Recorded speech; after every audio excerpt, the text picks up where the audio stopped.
দোকানে গেছেন আপনি ফোন কিনতে, দোকানদার বললো যে ভাই আপনি গ্লোবাল রমের ফোন নেন, এইটাই সবচেয়ে ভালো। আরেকটা দোকানে গেলেন, সেই বললো যে ভাই আপনি চাইনিজ রমের ফোন নেন, এটা কম দামে বেস্ট পারফরমেন্স দেয়। এর মধ্যে কোথা থেকে এক বড় ভাই এসে জ্ঞান দেওয়া শুরু করলো যে তুমি এইগুলোর কোনোটাই নিও না, তুমি নিবা চাইনিজ গ্লোবাল রমের ফোন, এটা বেস্ট অফ বোথ ওয়ার্ল্ড। আপনি তো পুরো কনফিউজ দাঁড়িয়ে আছেন, কি করবেন কিছুই বুঝতেছেন না।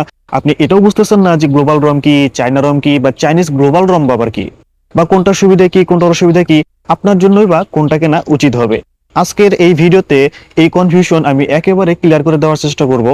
আর ভিডিও শেষে এটাও বলে দিব আপনার জন্য আসলে কোন ফোনটা ভালো হবে, গ্লোবাল রমের ফোন, চাইনিজ রমের ফোন, নাকি চাইনিজ গ্লোবাল রমের ফোন। তাই ফোন কেনার আগে অবশ্যই ভিডিওটা পুরো দেখবেন, না হলে কিন্তু পরে আবার আফসোস করতে পারেন।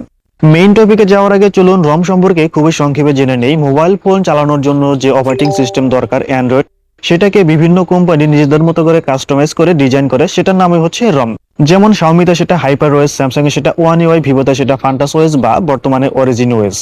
বিভিন্ন ইউজারদের এবং দেশকে টার্গেট করে কোম্পানি একই রমের উপরে বিভিন্ন ভার্সনের রম রিলিজ করে। চলুন একটা একটা করে সবগুলো সুবিধা অসুবিধা জেনে নেই। প্রথমে আসে গ্লোবাল রম। নাম শুনে বোঝা যাচ্ছে এটা পুরো বিশ্বের জন্য তৈরি, এটাতে কোনো দেশের রেস্ট্রিকশন নেই। আপনি এটা বাংলাদেশে বসে ব্যবহার করতে পারবেন, ইন্ডিয়াতে, পাকিস্তানে, ইউরোপিয়ান, অর্থাৎ পৃথিবীতে যতগুলো কান্ট্রি আছে সবগুলো কান্ট্রিতেই এই ফোনটা ব্যবহার করতে পারবেন। এই ফোনটাতে আউট অফ দ্য বক্স গুগলের সকল সার্ভিস এবং অ্যাপ পেয়ে যাবেন, যেমন জিমেইল, ম্যাপ, ইউটিউব ইত্যাদি।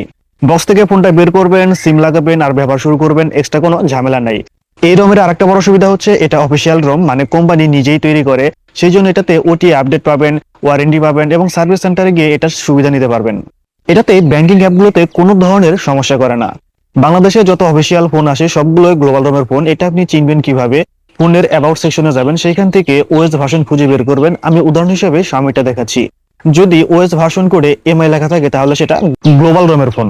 যদি আপনি ফোন সম্পর্কে কম বুঝেন, কোনো ধরনের ঝামেলা না চান, তাহলে আপনার জন্য গ্লোবাল রমের ফোন। এরপর আসে Indian global.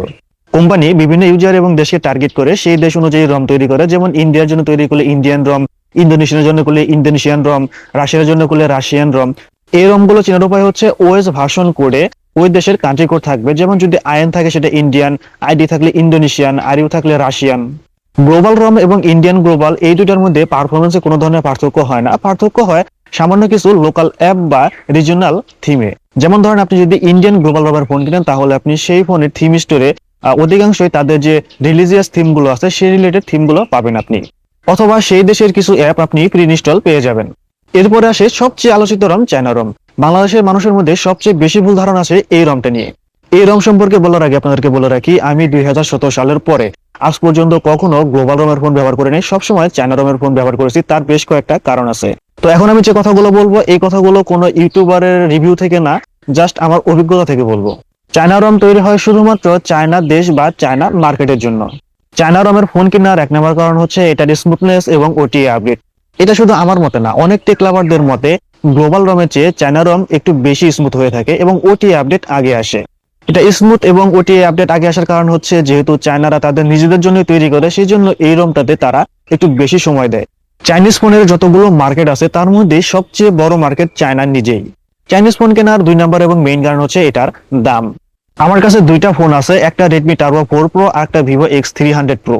Redmi turbo 4 pro এই ফোনটার কাউন্টার পার্ট মানে গ্লোবাল রমের ফোন হচ্ছে Poco F7। Redmi turbo 4 pro এটার প্রাইস হচ্ছে 35 থেকে 40 হাজার টাকা, আর পোকো F7 এর প্রাইস হচ্ছে 45 থেকে 50 হাজার টাকা। অবশ্য যখন আমি টার্বো 4 কিনি তখন আমি কিনেছিলাম প্রায় 30 হাজার টাকা দিয়ে। অপরদিকে X300 প্রো, এটার যে চায়না ভার্সন আমার হাতে আছে, এটার দাম হচ্ছে 95 হাজার টাকা। আর এটাই যদি আপনি গ্লোবাল ভার্সনের নিতে চান তাহলে গুনতে হবে 1,10,000 টাকার উপরে। তো দেখা যাচ্ছে গ্লোবাল রম থেকে চায়না রমের ফোনগুলো 3 থেকে 15 হাজার টাকা পর্যন্ত কম হয়ে থাকে। কিন্তু চাইনিজ রমের ফোনে সবচেয়ে মেইন সমস্যা হচ্ছে এটার নোটিফিকেশন ডিলে। যদি আপনি টেক লাভার হন এবং টেক নিয়ে ঘাটাঘাটি করেন, তাহলে এটার নোটিফিকেশন আপনি 98% বা 99% সেটিংস করে সমাধান করতে পারবেন। এটাতে এক গাদা চাইনিজ অ্যাপ প্রি ইনস্টল থাকে, অবশ্য এই অ্যাপগুলো আপনি চাইলে আনইনস্টল করে দিতে পারবেন। অনেকে বলে চাইনিজ রমের ফোনে ব্যাংকিং অ্যাপগুলোতে ওটিপি আসতে সমস্যা করে। আমি আজ পর্যন্ত কখনো কোনো ব্যাংকিং অ্যাপ, বিকাশ, রকেট, নগদ কোনোটাতেই ওটিপি প্রবলেম পাই নাই। এছাড়া এই ফোনটাতে আর কোনো অসুবিধা নাই। সো আপনি যদি টেক লাভার হন, টেক নিয়ে ঘাটাঘাটি করতে ভালোবাসেন এবং নিজের ফোনের সেটিং নিজেই করতে পারেন, তাহলে আপনার জন্য চায়না রমের ফোন বেস্ট অপশন, কারণ কম দামে আপনি best of the best performance পাবেন।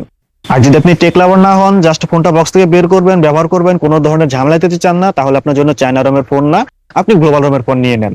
এবার আসে সবচেয়ে বাজে রম, চাইনিজ গ্লোবাল রমের ফোন। কেন বাজে বললাম, দেখেন চাইনিজ গ্লোবাল রমের ফোন মানুষ কখন কিনে? আপনি কম দামে ভালো ফোন চাচ্ছেন, মানে চাইনিজ ফোনটাই চাচ্ছেন কম দামে, কিন্তু আপনি একটু যে ঝামেলা আছে যেমন নোটিফিকেশন, একগাদা চাইনিজ অ্যাপ, এই ঝামেলাটা চান না, তখন আপনি চাইনিজ গ্লোবাল রমের দিকে যান। চাইনিজ গ্লোবাল রম এটা অফিসিয়াল ফোন না, কোম্পানি এটা তৈরি করে না। এটাতে কি করা হয়, প্রথমে ফোনটা বুট লোডার আনলক করা হয়, তারপরে যে কোনো একটা রমকে মডিফাই করা হয়। মডিফাই করা অ্যাপ আপনার ওই চাইনিজ ফোনে ফ্লাশ করে ইনস্টল করে দেওয়া হয়। অনেক সময় চায়না রম থেকে চাইনিজ সার্ভিস রিমুভ করে গুগলের সার্ভিস অ্যাড করে ফ্লাশ করে দেয়, অনেক সময় গ্লোবাল রম ইনস্টল করে দেয়, অনেক সময় কাস্টম রম ইনস্টল করে দেয়। কিন্তু এখানে হচ্ছে মেইন সমস্যাটা, রমটা কে তৈরি করেছে আপনি জানেন না, রমটা তৈরি করে থার্ড পার্টি সেলার বা থার্ড পার্টি ডেভেলপাররা। এখন ওই রমে কি কি চেঞ্জ করা হয়েছে সেটা কিন্তু আপনি জানেন না, আমিও জানি না। এখন থার্ড পার্টি ডেভেলপাররা যদি রম মডিফাই করার সময় কোনো ট্র্যাকিং অ্যাপ বা হ্যাকিং অ্যাপ ইনস্টল করে দেয়, সেটা কিন্তু আমরা বুঝতে পারবো না, সেটা কিন্তু ব্যাকগ্রাউন্ডে রান হবে। এখান থেকে আপনার ডাটা চুরি হওয়ার খুবই সম্ভাবনা থাকে। যে কোনো সময় আপনার ফোন হ্যাক হয়ে যেতে পারে, ডাটা সব চুরি হয়ে যেতে পারে। তবে Xiaomi.eu এই রমটা আলাদা। এখন আমি যদি চাইনিজ গ্লোবাল রম সম্পর্কে বলতে চাই তাহলে পুরো একটা ভিডিও হয়ে যাবে, সেই জন্য আমি চিন্তা করেছি যে এই চাইনিজ গ্লোবাল রম সম্পর্কে পুরো একটা ভিডিও নিয়ে আসবো। সেখানে আমি বলবো যে এটা সুবিধা কি, অসুবিধা কি, এটা কিভাবে তৈরি করা হয়, এটা থেকে কিভাবে আপনার ডাটা চুরি হতে পারে, এই সকল বিষয়ে বিস্তারিত একটা ভিডিও নিয়ে আসবো।